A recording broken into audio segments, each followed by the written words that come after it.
And it was this type of research that led to the 2016 study that Harvard did that determined that the third leading cause of death in America is modern medicine.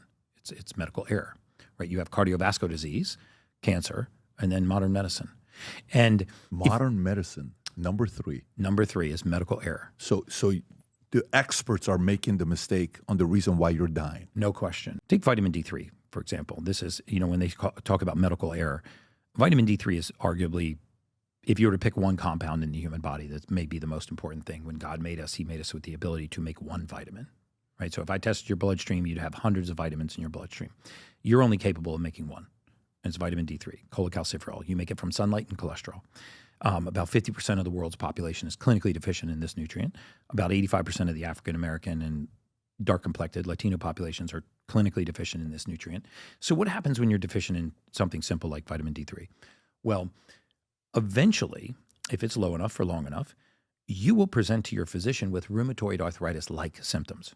So you're going to go to your doc and you say, hey, when I get out of bed in the morning, the soles of my feet, my ankles are really sore and achy when I walk to the bathroom to take my first pee. Now my hips are a little sore, my low back, and lately it's hard for me to make a tight fist.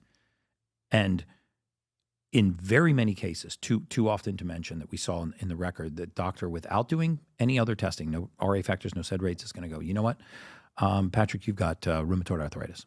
But don't worry, I'm going to put you on something called a corticosteroid, and this is going to knock the inflammation down, and you'll be fine.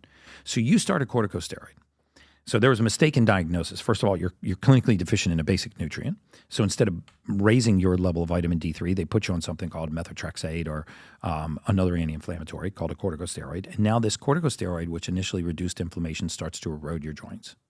It accelerates the erosion of your joints so quickly that it was so accurate that if you started a corticosteroid, we would artificially advance your age 6 years and 1 day, and we would artificially schedule a joint replacement for you. And from the point where we determined you would have a joint replacement, we would begin to reduce what's called your ambulatory profile, how well you ambulate, how well you move. And as we reduce your mobility, we could bring in all the diseases that exacerbated with reduced mobility. And as these diseases come into your present, now all of a sudden you are succumbing to a disease that you never should have had because of a surgery that wasn't required, because of a medication that was unnecessary, due to a diagnosis that was inaccurate, because of a simple nutrient deficiency.